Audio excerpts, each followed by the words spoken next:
Okay, good morning, everybody. Thank you so much for coming to the April 2024 Case Manager Training Institute, also known as the CMTI. My name is Brendan Colbert. I am the Training Program Coordinator here at Advancing Connecticut Together, formerly AIDS Connecticut ACT. We have many names, but we're the same agency. I am joined by Abby Kelly from Hands on Hartford, who will be facilitating this workshop today. Not to mirror your homeroom professor, teacher, but this is the Acuity Index training. If that is where you should be, then you are in the right place.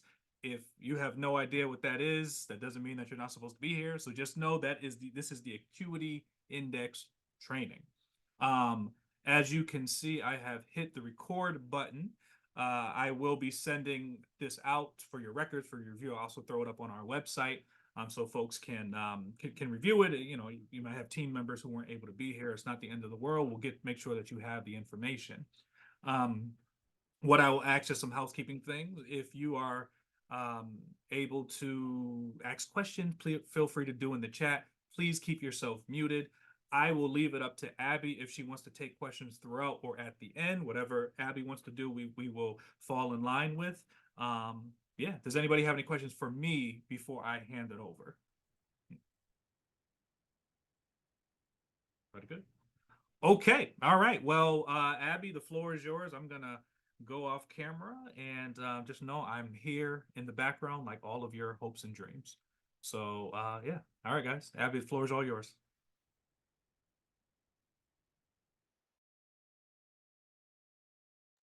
I start off muted. Good morning, everybody. Here to talk about everybody's favorite topic, documentation. I know we all love it. That's our most favorite part of our job. That's why we're here, right? Said nobody ever. But it is important and it is part of what we need to do to provide quality care. First question, either by your little fun zoomy thumbs up or just, raise of hands. Who has never done an Acuity Index?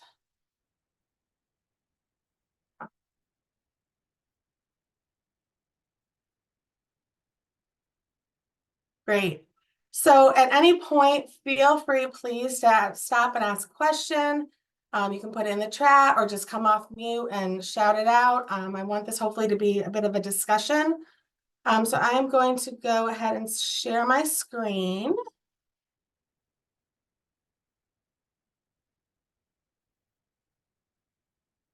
So as Brendan mentioned, I'm Abby Kelly. I'm the Director of Housing at Hands on Hartford.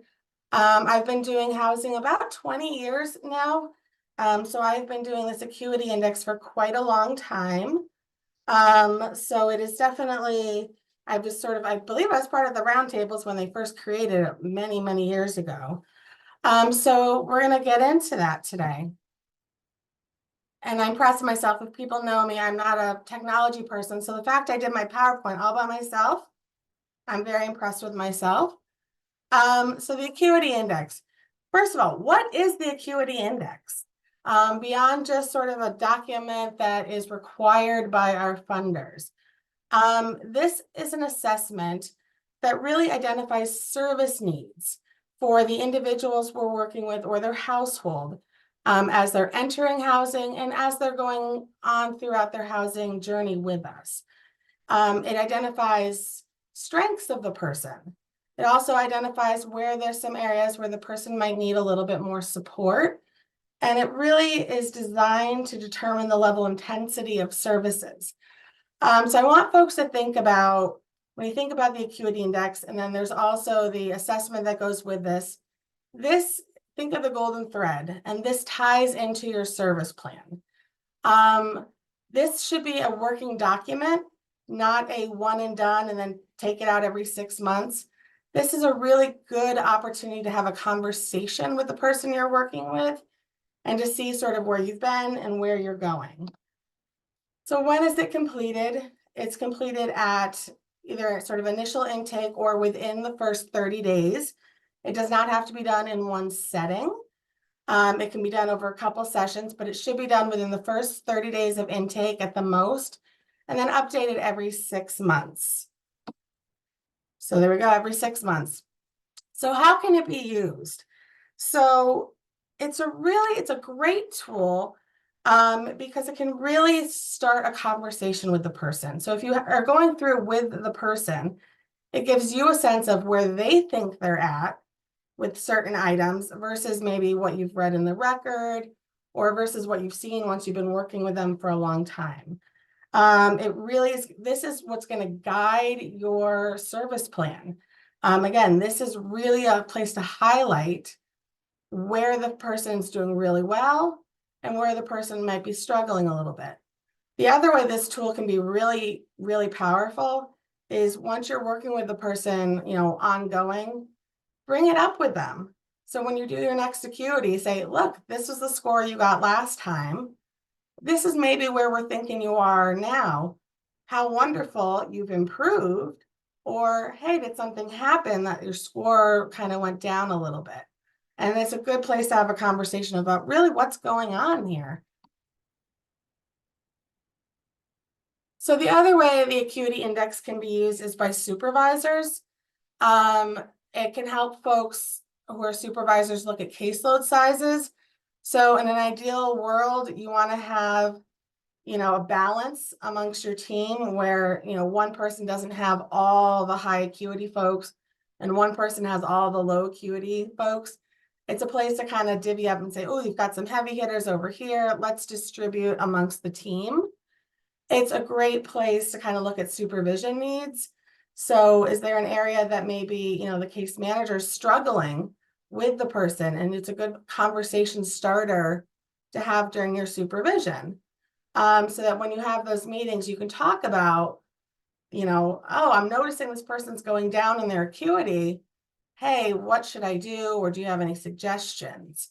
Another way this tool is being used, and for folks who also get DEMAS funding, so DEMAS does this, our acuity with HAPA is mirrored to the DEMAS one, except there's an HIV specific component at the end.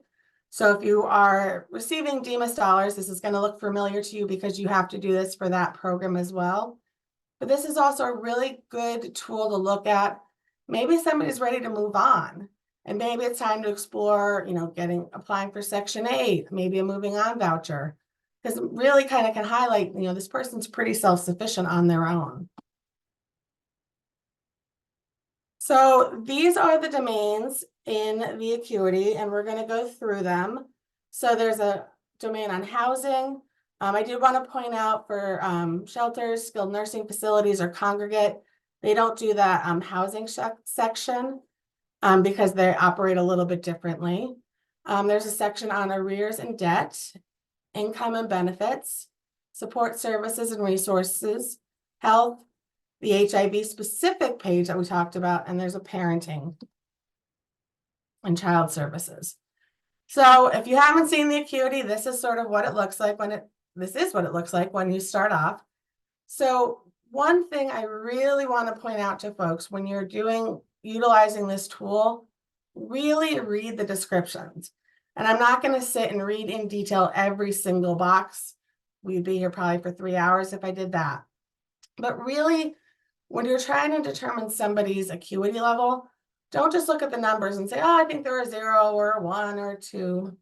Really, really read the description, because the description is going to guide you into what box it actually should be. It's going to tell you. So you really want to read what each section says. And if there is a section, and we'll get to this when we get to the HIV section, we are in the process of tweaking that last page, because as we've used the document more, we've realized the viral load CD4 descriptions don't necessarily match what we're always seeing. So at that point, you can discuss with your supervisor, if you're kind of between two scores, which one feels more appropriate, and go with the one that's more appropriate. So we're really looking at rent payment. Has this person paid rent? Utility, are they paying their utilities? How long have they been in your program? So sometimes, you're going to expect when somebody comes in who's new to the program, they're probably going to be getting, more zeros and ones. The other piece that I really, really strongly encourage folks to do is use that comment section. So for example, a score might be lower, or for example, somebody has a rep payee that's paying their bills every month. So they're going to score a 3. However, that person, if they did not have those supports, they would not be paying their rent. So really, when you're looking at the person, necessarily, they don't really have that higher score, but per the way it's written, they do. So that's where you can literally put a little note in the comment section, say rent payment. Rent's paid every month due to rep payee. Client has this history of not paying rent without those supports. So when you're really looking at those scores to just decide if someone should be moving on or not, it gives you a fuller picture. It gives you more of the story. So if an outsider's coming in, so an auditor's coming in to read this, or your coworker has to pick it up, you can kind of get the picture beyond just the numbers. And please jump in if there's any questions or people want more detail about one of these specific areas. All right, I see Angelo raised his hand. I just want to speak for those of us like I'm work with McKinney House, and it's congregate housing. So can you go back to that last screen one more time? Thank you. So you may have someone like in McKinney House, maybe they're pending disability and they really don't have any, so they're not paying. They may not have paid rent in a congregate housing or in a program, a residential program. I know there's very few of us in this case. There are very few programs like that, but then that person would get a 3 because they basically have the program is designed. How can I say where if they don't have any income, they still can live in our program, but they've been there over a year. Maybe they're pending disability or something like that, and they have not had income, so they have not paid rent within the past year. So they would, so you would try to figure out, well, where does that person fall in there? And the same thing would be with utilities. At McKinney House, it's a program, so the tenants there, or the clients there, they do not pay utilities there. So they would get a 3 also. So their score would be higher because it really doesn't apply. So sometimes you get a case where it just really doesn't apply, and you would go with the higher score versus giving them the lower score. Correct. And that's where you want to use the comment section exactly to explain, like Angelo said, why that person's getting a 3, because it might not seem like that's really a 3, but that's where, again, that comment section explains. So it gives the fuller picture. Kelly. Hi, on that same one, we were just audited we just had our DMIS audit, and this came up where we got feedback on how we were doing the Acuity index. And they were telling us basically if our assessment is that the person was not what they paid their rent on time for the past 12 months but it's because we held their hand through it. They wouldn't have done it if we weren't showing up to help them go get a money order or whatever, that we should not score them the 3. We should score them a 0 if they didn't do it independently at all, and then use the comment section to say it was paid on time for the past 12 months, but not independently. So it was as if the wording in the box had the word independently in it. And that was a significant change for me, because that's not how I was trained to do it. I was trained that you would put a 3, but use the comment section to indicate that it was not done independently. So I'm really interested to get some more clarification on that before I retrain all my staff to do it how they told me in the audit. So I've never been trained that way myself, and I've done this for a lot of years. Again, we could follow up with the CQI committee and ACT on sort of how they're doing, because again, this is HOPWA. I can't speak towards technically how DMIS wants to review it. This is towards HOPWA. We can follow up in our ACT CQI committee about the interpretation of it, but our interpretation has always been you give the 3 and then you put the explanation of why. Okay, yeah, me too. That's why I was really looking to get more confirmation. So I appreciate your offer to follow up on that before I retrain everybody here. I can Thank- also follow, was it Luz who was the one leading? It the- was Luz and Felicia, yes. I can follow up with Luz also. Okay, thank you very much. Um, And Brendan, I see your comment, thank you. yeah, so for purposes of today, I'm gonna do HAPA, how I've always been trained, how we've talked about it in our CQI committee, and how our independent reviewer reads them.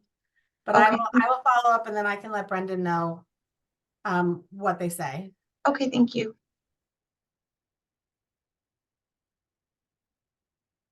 So again, this is addressing rent arrears, utility arrears, debt. This is also particularly important information as somebody's coming into your program, because when you're trying to house someone, you need to get a sense of what they may or may not owe. So for example, if somebody has a very high utility arrear, they may not be able to get utilities turned on in their name without you doing some work sort of at the front of that. So this is, again, really great information to have. And this is also great information to show, again, as you're using it as this working document of, look, when you first came in, you had this level of debt, but now it's improved and you only have this level of debt. So again, it kind of helps you show sort of where you were to how you're progressing, which is really what's important. Stable, consistent source of cash income, benefits, employment. Again, it's a good reminder to look for, is the person getting all the benefits that they are eligible for? And it kind of gives you a chance to sort of recheck every 6 months, hey, are you still getting your food stamps? Oh, no, I'm not. Oh, you didn't tell me that. What's going on? And it gives you that open conversation to dive a little bit more in depth. Versus you also look at, stable income. Are they able to pay their rent and their bills on time? Employment. Is this something that they, are looking to do in the future? Is this something that, or are they're getting their disability and, they're all set with their benefits that they're getting? Crisis intervention. Again, this is a good time to check in, with the tenant. Hey, I want to remind you, when you came in, oh my goodness, police are getting called, every month doing something that you were doing. And now look, you've had no police calls in 2 months. What's going on? Or, hey, for, the first year you came in here, we didn't really have any crisis issues. We weren't having any legal issues. And now a lot's been happening. Did something change? Did something happen? And it's really is a place to start that conversation. So you always want to make sure that you're putting your last score. So you're going to carry your last score over from the last acuity, and you're adding your new score here. Mobility. Is the person, some folks, they get around on the bus, no problem. That's great. Some folks, this is a really big challenge for them, and they need some extra help and support, figuring out maybe you need to get them, VEO transportation. I know they're not called VEO anymore, but I still always call them VEO.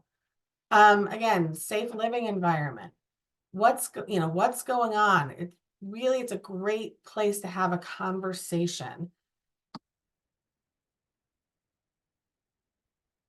Mental health care. One thing that I have observed a lot of folks where folks kind of get a little mixed up with this one is if the person mental health is not identified as a challenge for them, so they don't have a clinician or a provider, folks will give them a 0 because it says they've not had contact with a mental health provider in the past 12 months.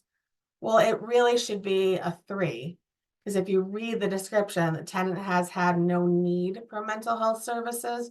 So again, that's where you want to read. The description is going to tell you where your person falls. And whenever there's a score that doesn't feel right or doesn't feel sort of like, yeah, it's a this, but because of this, write that in the comment section.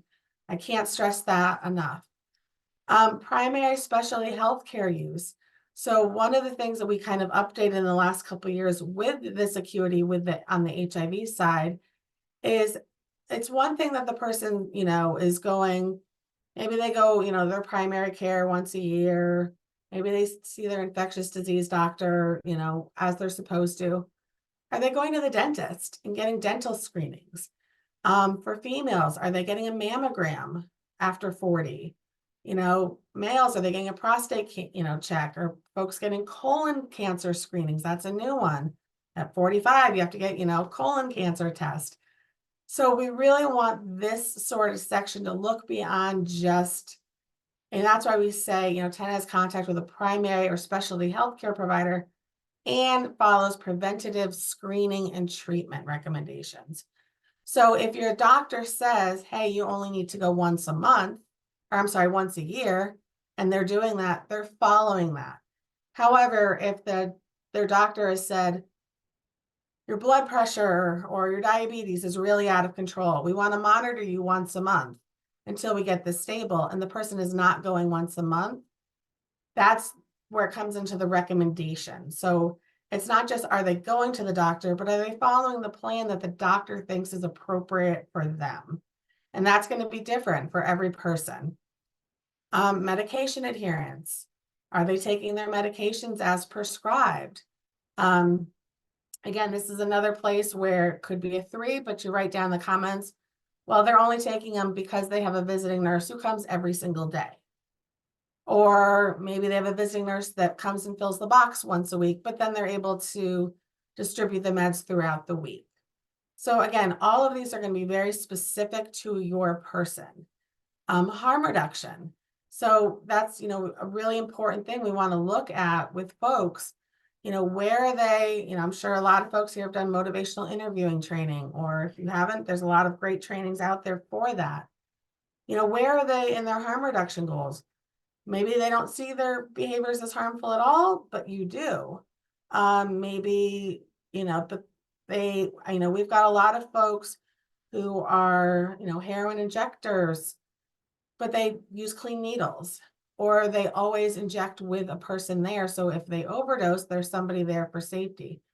Again, if you're looking at this we're trying to build their entire quality of life. Not just check a box to get our paperwork done. This is to really look at, is the person getting the appropriate level of service from us? As we all know, there's some folks who are needier than others. We have some folks on our caseload who call us every single day. We have some folks that, if we can find them once a month, we're lucky. So this kind of helps sort of determine what the appropriate level, and is the level fitting what the person needs. Connection to community supports. That could be utilizing a food pantry. That could be going to a senior center. That could be what those supports are for that person. So that's, another thing that you want to kind of assess and look at. Now, this is where we get a little bit different from the DEMIS. So this is sort of an added on, because as HOPWA providers, it is our responsibility to be paying attention to this. This is what we are paid for. I know some places in this parts of the state have a medical case manager that they co-work together.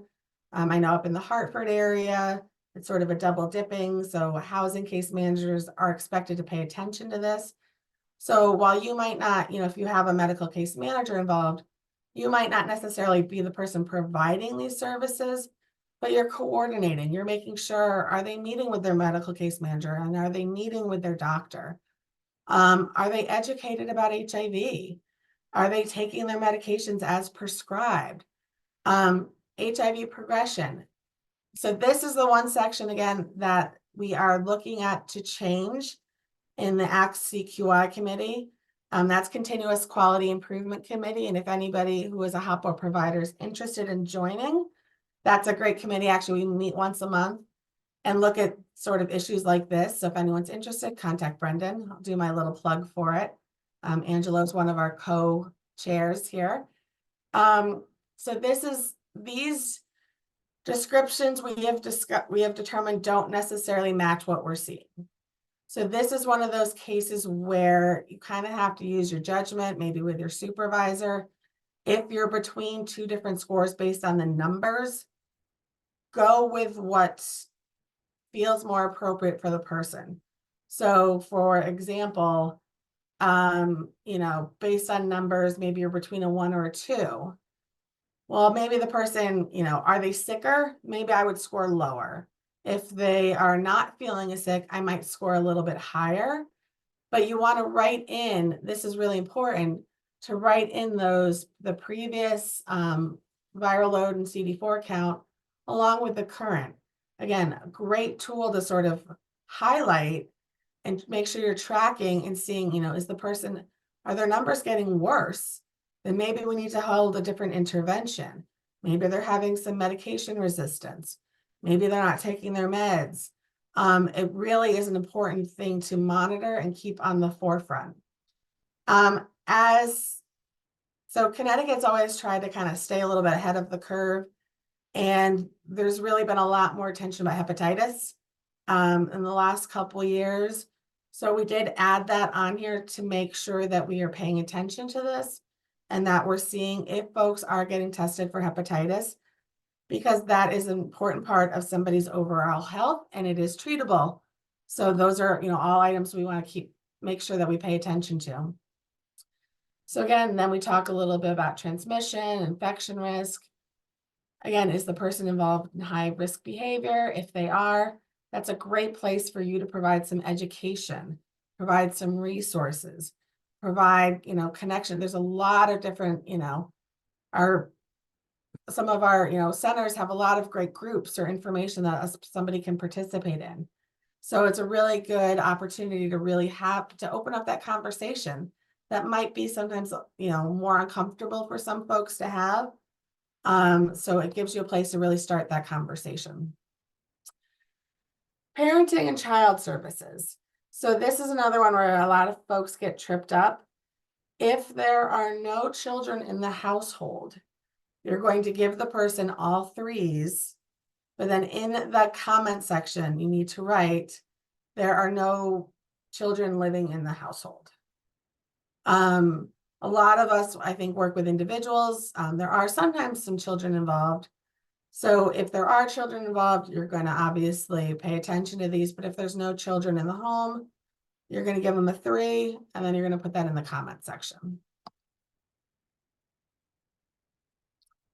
So at the end, you're going to tally up all your numbers. And again, this is going to tell you, we've made it pretty, you know, simple for folks. It literally tell you how to interpret the scores. It's going to tell you sort of if they're a high acuity, which means probably need more intensive services at the time, versus someone with a low acuity.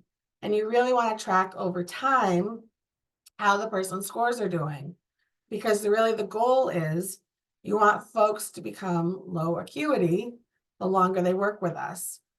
You need to make sure that the case manager signs this and the supervisor signs this. So it's very important that both signatures are on this. I know they do definitely look for this when they come out and do audits, because again, as the case manager, you're completing this ideally with the person, and the supervisor is then signing off and can lead to good conversations in supervision if you notice someone's scores are getting a lot worse. So the thing to keep in mind with the scores, a 0 to 1 is sort of a low self-sufficiency.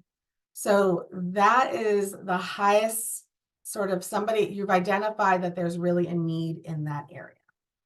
So you really want to pay attention. Those 0s and 1s are going to lead into your service plans. So again, this training today isn't about service plans, but I do want to sort of stress, if something is a 0 or a 1, there is an expectation that there will either be a goal on the service plan or it will be deferred. And we'll talk about deferring in a moment.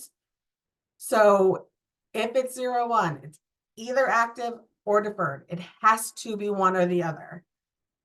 If something is a 2 or a 3, you don't have to mark it as deferred, because you're saying that that's not really an area that person has need for. However, something can be a 3 and can still be active on your service plan.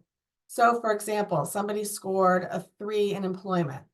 They have a job, they're working, it's been stable, it's been consistent. but they'd like to get a better job and they want to have that as a goal. It can still be a part of the goal because it's a 3, but a 0 or 1, this is the biggest place where I see people get messed up a little bit. 0 or 1 must be active or deferred. And if you think about it, it's because you're identifying that that is an area that needs attention, that is an area that the person is not as sufficient in. So active versus deferred.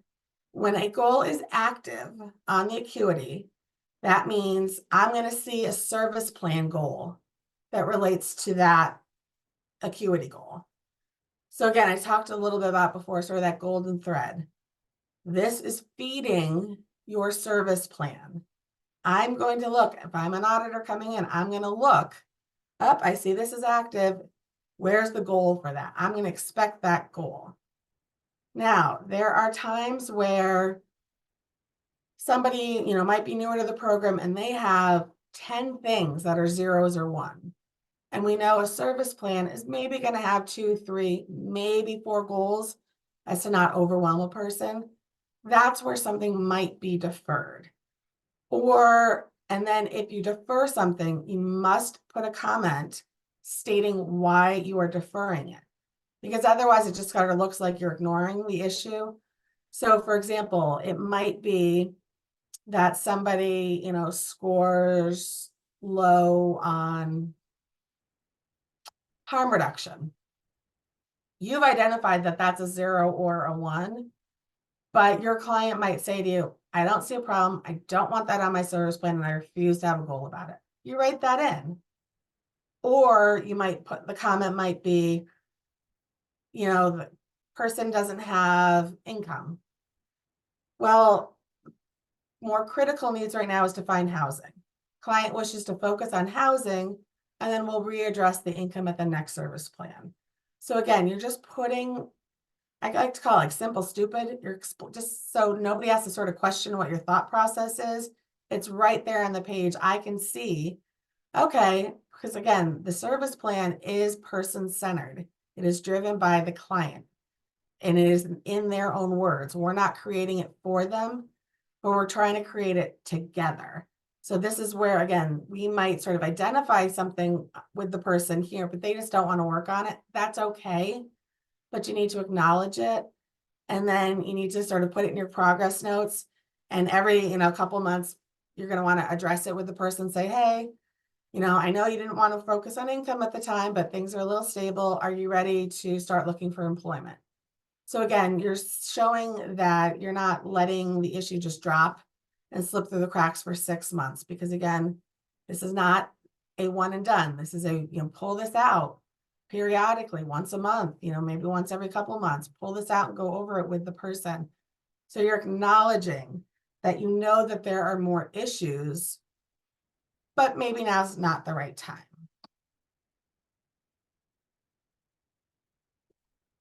So we talked a little bit about this. If a section doesn't apply to your client, they're going to get the maximum level of scores. The score can be, and then the best practice is to put it in the comment section. So again, if there's no children, you're just going to put 3s and put no children in the household. Use that comment section. People don't use the comment section enough. It's a really great place that if anyone kind of comes in and pulls your document, they can see exactly sort of how you came to what scores you came to and why, and what the thought process was. Using the past acuity is really important. It really gives you a lot of information about the person. Make sure, before you start to do a new one, read the last one. Maybe when you go visit your client, pick up your acuity and your service plan and take a look at them and see, okay, am I following what we said we were going to follow? It's a good reminder. A lot of folks, we work with a lot of folks. It's very busy. There's stuff coming at us all day long. And it's easy to forget sometimes something that might be on one of these service plans or acuities. So it's always a great time to bring it up. And the acuity I have found can be really powerful because it's a concrete visual. So you can really kind of put it in front of the person and say, look, last time you had a 2, now it's a 0. what happened? Or look at this, when you first came in, look at all these zeros and ones. Look at all these 2s and 3s. That's amazing. You know, that's really great work. And you can really build on being strength-based and really, you know, a positive force for your person that you're working with. Again, with the goal of independence. There are, you know, ways to see sort of if they're going. I know for DEMIS, it is in HMAS that you can add the acuity. For HAPWA, it is sort of in HMIS. There's some tweaks that they're making. So I'm not going to get into that, but it's a place where you can pull up scores and you can look at almost sort of like a chart. You know, is the person kind of going up or going down? Again, none of our folks sort of, it's never a straight line up. There's bumps and curves and things happen. And this is a good tool to really kind of focus on those. So sometimes a lot of folks get kind of stumped on if your person is out of care and you can't locate them. Maybe your person refuses to participate in the process. Maybe they're hospitalized and they're unable to meet with you to complete. In those situations, the big question, what do you do? So what's important to remember with the acuity, while it is 100% best practice to do it with your client together, it does not have to be done with the client present. If you notice, there's not a signature for this one. There's a signature for the service plan, but this one is just the case manager and the supervisor who have to sign off. So in this situation, you know, as a supervisor, I'm going to expect to see a progress note explaining maybe why you couldn't meet with the person, what was going on. And then you're going to put, you know, to the best of your ability, answer those questions. Sometimes your acuity might be the same score from last time and you put in the comment section, unable to update, you know, still working on trying to obtain labs or whatever that reason is. So again, it's always just create that full picture, write a progress note that's saying what you're doing and why you're doing it, that your best attempts to do it. And then also use that comment section. So that'll help you sort of, and then you answer it to the best of your ability. You want to definitely, even if you have to do it without the person, you still want to do it as opposed to letting it fall behind and not having it done. So now that I've just thrown all this sort of data at you, what do you do? And I'll stop for a second. Any questions?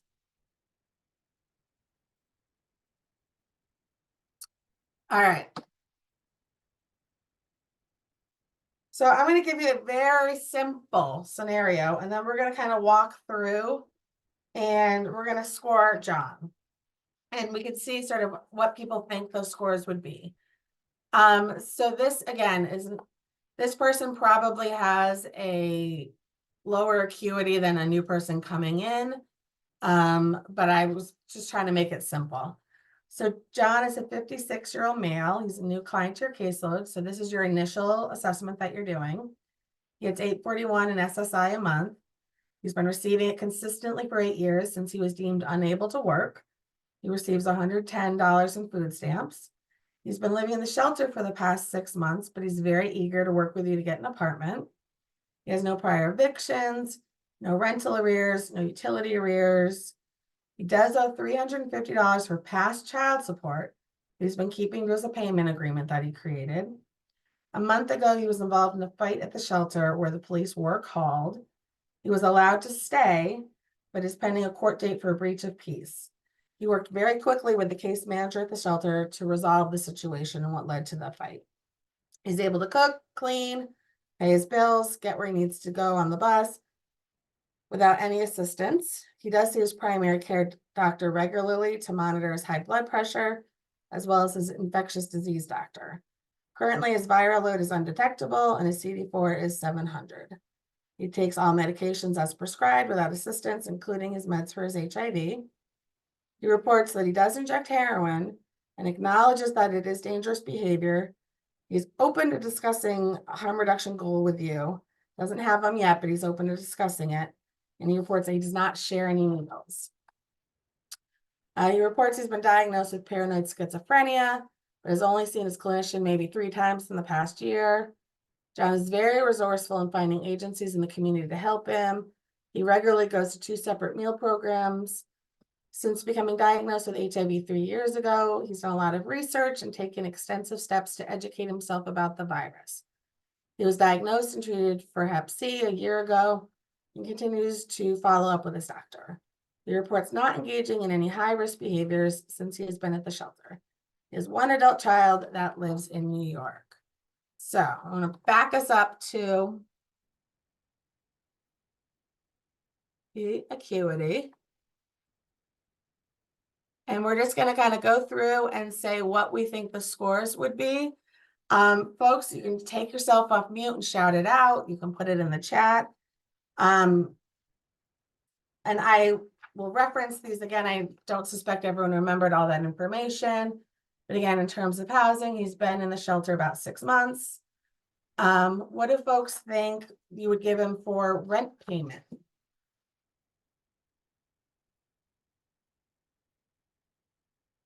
Someone just shout it out, or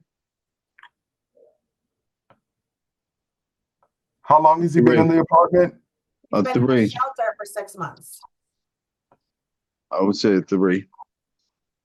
Been in a shelter? I would say 0. 0. So in this situation, I would give him a 0. Again, this sort of toggles back to that earlier conversation. One could make an argument for a 3 as well. But I would do that. I would give it a 0, and I would put in the comment section saying client has lived in the shelter for the past 6 months and has not paid rent. So that's how I would address that one. What do folks think for utility bill? 0. So again, he hasn't paid utility bills at all in the last, at least 6 months. We don't know if longer. So again, same situation. Because again, we're addressing this person's coming in, and these are some priority needs. They need some housing. How about lease? 0. 0. 0. So again, these are 0s, but they're justifiable. Now, this person might not have any issue with paying rent, and we're going to see these scores go up as he continues in the program. But right now, he's coming in homeless. This is a high need priority for this person. This person immediately needs housing. All right, what about, let's see, why are we not going to the next page? Rent arrears. So I mentioned he has no rent arrears.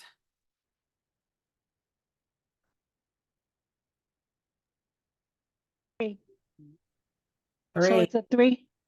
3. I like utility arrears. 3. Great. How about debt? I mentioned he owes $350, but he's making payments.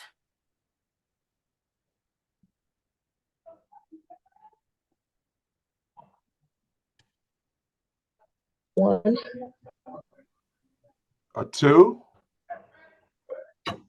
That's what I would do too. So if you bust out your math, 350 is about 50% more of his monthly income for that month. However, he is meeting those obligations. And again, I would write that in the comment section. He's adhering to a payment plan.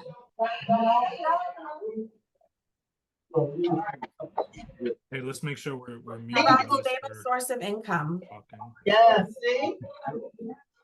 What would folks give this one? And again, this person's probably doing a little better than most folks. We see it right as they enter, but let's try not to make it complicated. A 3. 3. He says SSI for a couple of years. Yep. How about benefits? Get a chance to get the first pick. Oh, gee. Feeding food Probably stamps. a 3. He might have medical insurance if he has SSI. Yep. So he's got his, and I didn't mention that in my write-up, he's got insurance, he's got food stamps, he has his SSI. How about employment? A 3 because he's disabled. It doesn't, it's not applicable, unless he's choosing to work part-time. Exactly. He is unable and he's receiving disability benefits that he is entitled to. So that would be a 3. How about crisis intervention?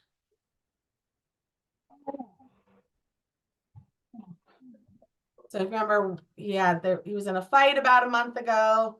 Police were called. He did meet with the case manager to create a plan and they allowed him to stay in the shelter.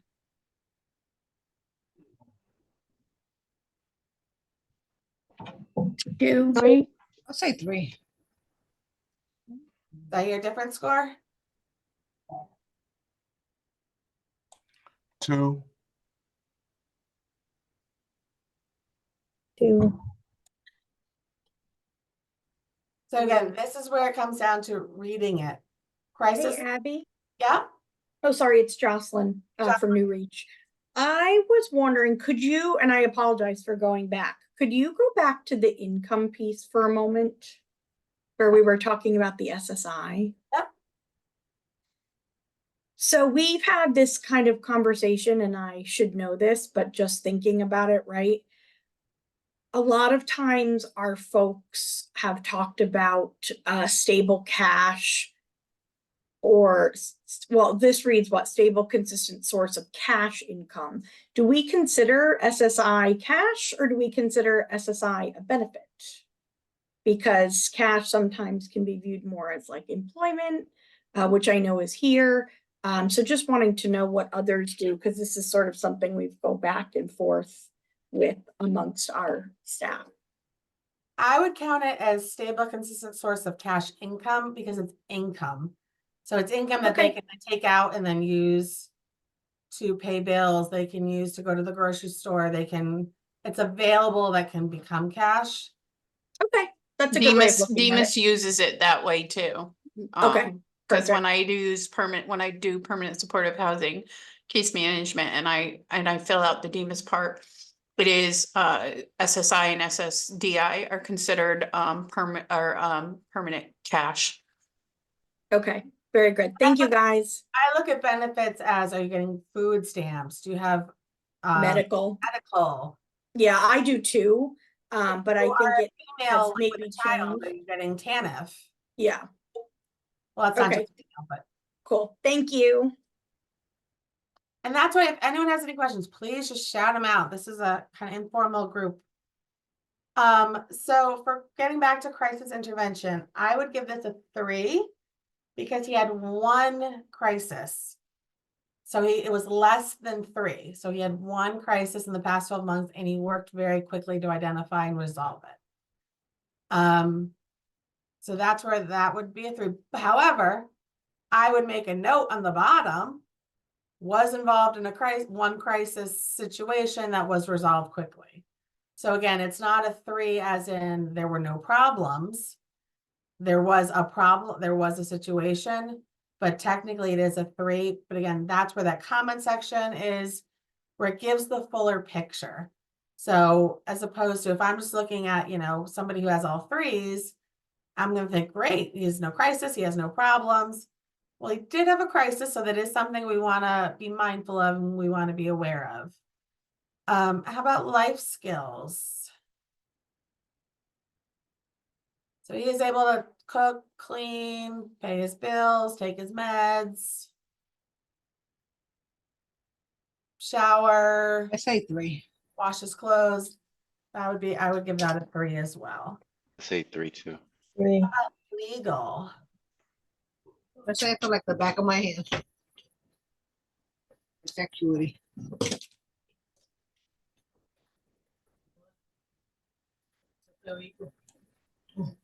So he had the incident, police were called a month ago for this fight, and he's pending a breach of peace charge.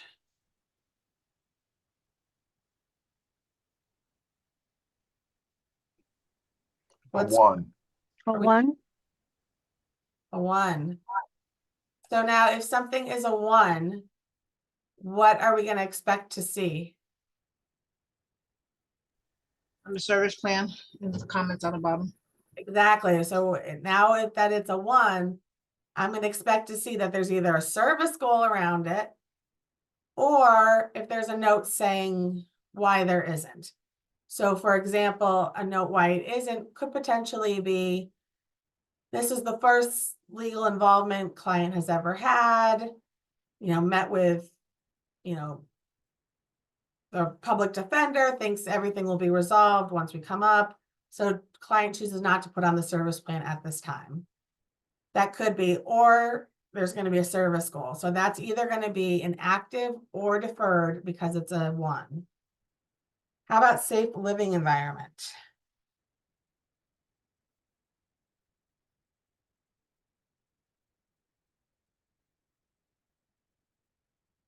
So for some of these, you want to take it as their current living situation. So this says a unit or in the home on this page. Consider the shelter at this time. That's sort of his home because that's where he lives. 2. 2, he's had 1 contact with the police.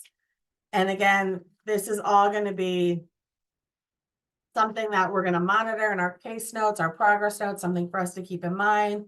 We want to pay attention to what happens in court. How about mental health care? So he was diagnosed with paranoid schizophrenia, but has seen his doctor maybe 3 times in the last year.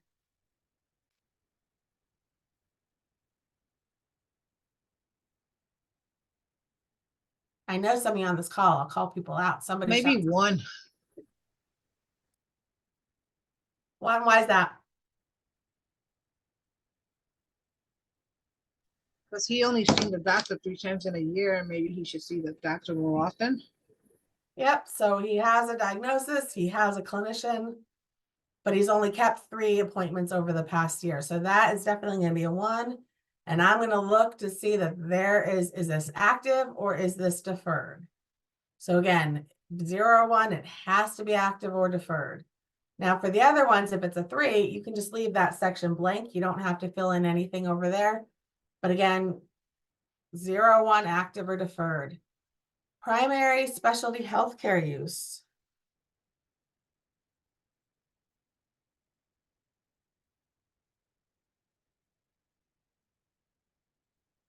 So he's going to his primary doctor, he's going to his infectious disease.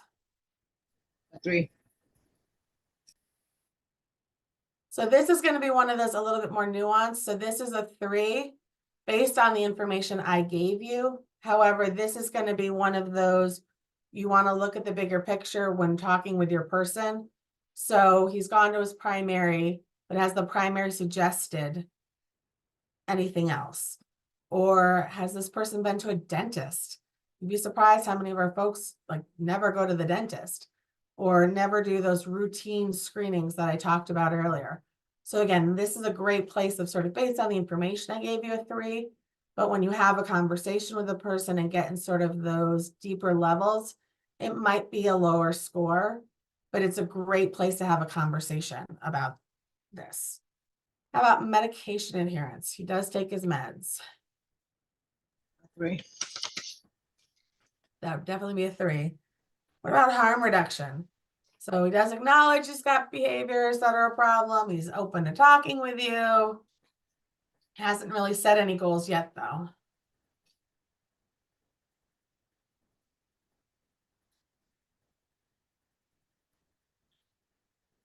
Somebody shout it out.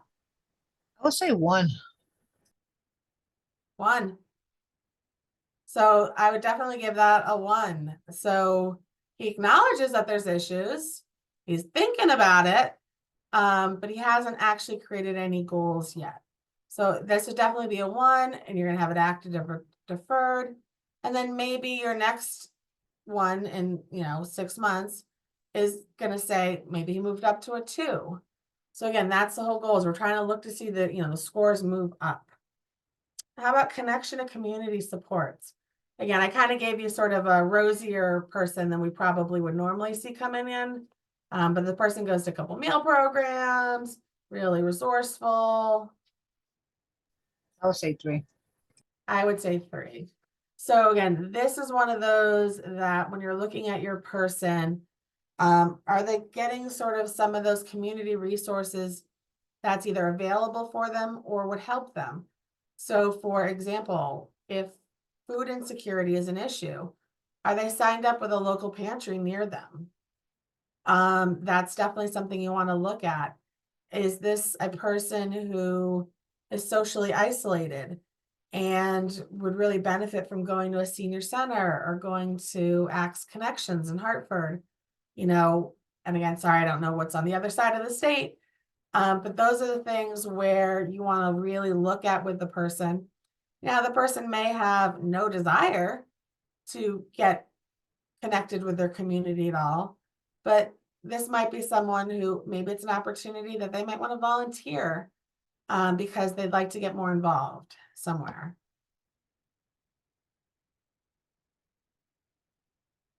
So for HIV, again, I did sort of a pretty, an easy one here. Person, once he got diagnosed, did a lot of research, follows up with his doctor.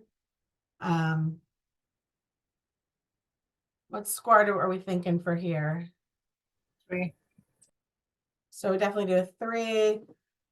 This is going to be one of those that's going to, again, be a pretty big flag for you if it's a lower score.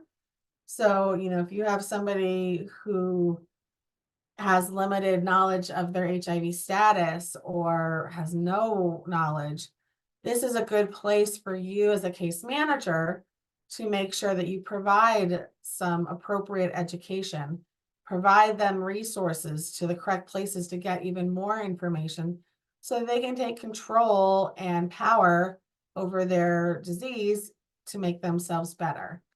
HIV medication adherence, again, we definitely want to be monitoring. Is someone taking their meds appropriately? We don't want someone to become med resistant or become very ill, which can lead to other issues. We really want to be monitored. So whether or not we are the actual medical case manager who's doing this, it's a good conversation to say, and maybe if they're not taking their meds, hey, let's schedule you an appointment with your medical case manager. Or let's schedule you an appointment with your doctor to make sure that we follow up on those things. I gave this person pretty good numbers. He has undetectable and a CD4 of 700. So we're going to give him a 3 in that regard. And again, this one is being tweaked because there are areas that don't necessarily align with the numbers sometimes that we see. So again, err towards which, symptomatic box is more appropriate on how the person's overall health is doing. Great place to monitor. It's also a great place to monitor with this that we're collecting our labs every 6 months. So that is a requirement to get updated labs in HAPA every 6 months because you want to track and monitor. And it's a good place to see as a program, how are your folks doing? If, several people in your program, had their viral loads went up all of a sudden, maybe there's something going on. Maybe you need to have, a tenant meeting where you can bring your folks in from wherever and have an education, have a speaker. So this is definitely one of the things when they come in and do a monitoring, they're looking at how are we using labs individually. So if somebody is not virally suppressed, is there a plan to make sure that they are healthy or doing what they need to do? But also they look at programmatically. Again, if everyone in your program is, virally suppressed, that's amazing. What are you doing right? Maybe. What are you, some programs are really great at getting folks to the doctor. Some folks are, uncomfortable having those conversations. So it's a really great place to monitor and to track trends within your program and within the person. So you want to look at hepatitis. So this person, I mentioned he did have it, but he was successfully treated. What score do we think? A 3. So it'd be a 3.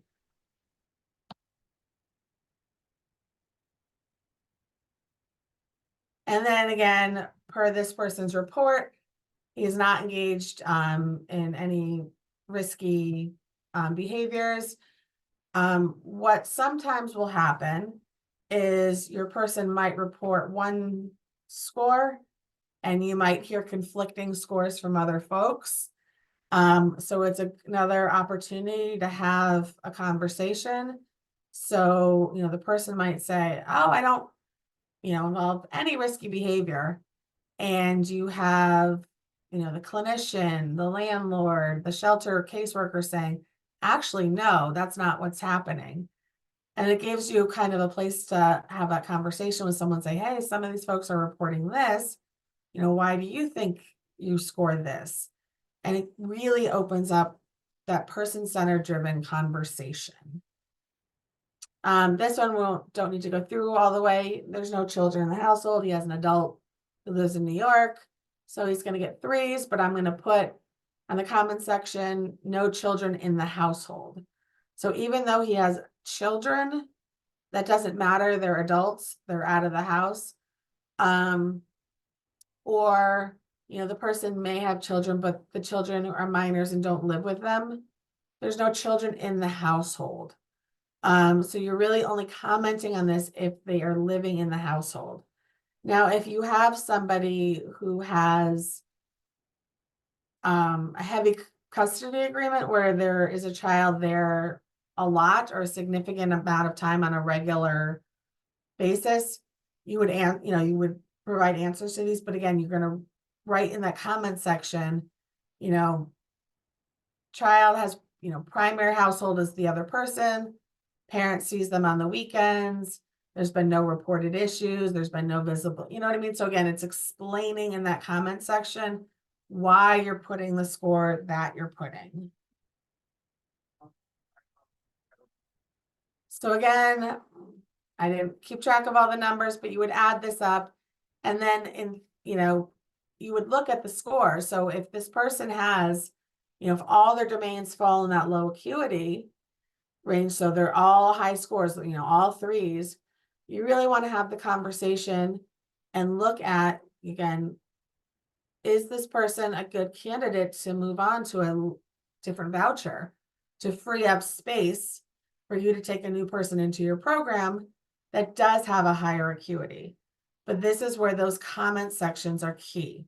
So again, you might have somebody, we have someone in our program who has almost all 3s, but it's only because there is a home health aide that comes every single day. There's a visiting nurse that comes twice a day. There is a rep payee. There's a conservator. There's the most wraparound supports that this person could have. So again, while they have a high, they have a low acuity, they really have high level of needs. But then when I read through that as a supervisor, those note sections, I'm going to say, oh, maybe they're not an appropriate person. Every so often, I don't think they've done this in a while, but DMIS will get all your acuity scores for your program and look at folks who should be moving on. And then this is where you want to be able to, again, through your progress notes, through your service plans, through your comments, you can justify why this person is moving on or not moving on. So again, if one or more domains fall in the high acuity, the person should be in supportive housing. So this is a really good guide to kind of keep track of sort of where your folks are falling. So again, as I mentioned, I think if you hear nothing, you've heard me say it a million times, but it's the biggest, areas that I see where folks need correcting is that 0 or 1 must be active or deferred. Any number can be active, but only a 0 or a 1 has to be active or deferred. And if it's deferred, you got to put a comment of why. And if it's active, there's got to be a service plan that goes with that. Any questions about this? I know it's a lot of information.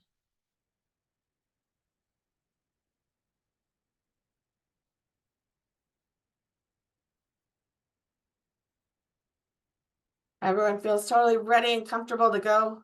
Hey, Abby, this is William. Hey, William. Hi, good morning. So once you do the acuity, and you have a score, then what? Is there, a time period? Is the meetings are more frequent? Do they fall once a week, once a month, once every 3 months, depending on the acuity level? That's a great question, William. So there's not like a set, let's see, how do I stop sharing here? There's not sort of a standard, but that's going to be your guide. So if someone's really, really showing a high acuity, a lot of zeros, a lot of ones, high needs, that's going to be someone that you're going to see more often. So that's somebody you're probably going to be seeing maybe once a week, versus if somebody has a very low acuity, that person might be on one of those plans where you do the home visit once a month, maybe you do another check-in another time a month, maybe a phone call. That's going to be sort of less intensive. But if you're seeing somebody who's got all sort of zeros and ones, yeah, I'm going to expect, particularly as a supervisor, that that person's getting a little bit more intensive services than somebody who's got all threes. Because clearly you're showing that that person has a higher level of needs, more areas that they need help and support in. And then again, that's also going to be a good trigger to that case manager to say, what are the areas where there might be gaps? So it might be, oh, I really need to call their doctor and make sure that they have an appointment. They haven't been in a while. Or if they do have a medical case manager, let me call them. Let's do a care coordination together, so we're on the same page and working together.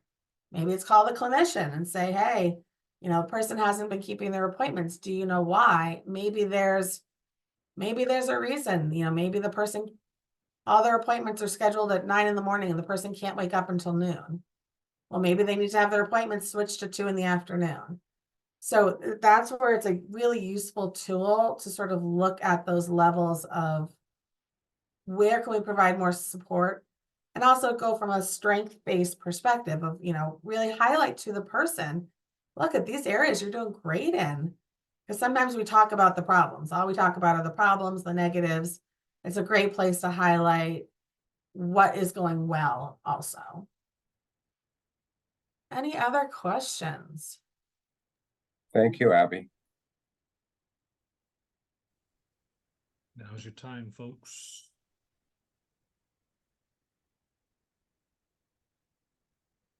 Okay, what we will do now, give me 1 second, let me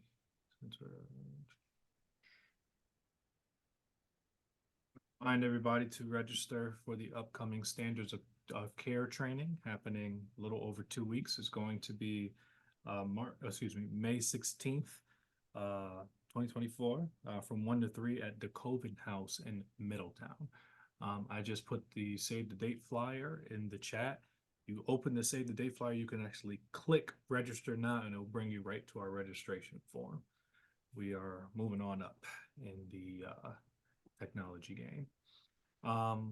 So does anybody else have any questions for Abby?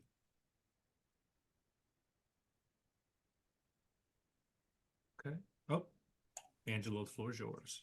No, this may be a silly question. This training today and the presentation in 2 weeks,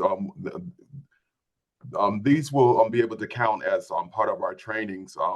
I know 3 of them have to be, of course, HIV related. I'm speaking in terms of our reviews, our audits, but these trainings will count as ours also, right? It's not even Okay, close to a silly question. I thought you were going to ask me why would anybody be a Red Sox fan or something like that, But no, that's a really relevant question. Yes, to both. Yes, it will. Thank you. You're welcome. Anybody else? All right, folks, let me stop the recording.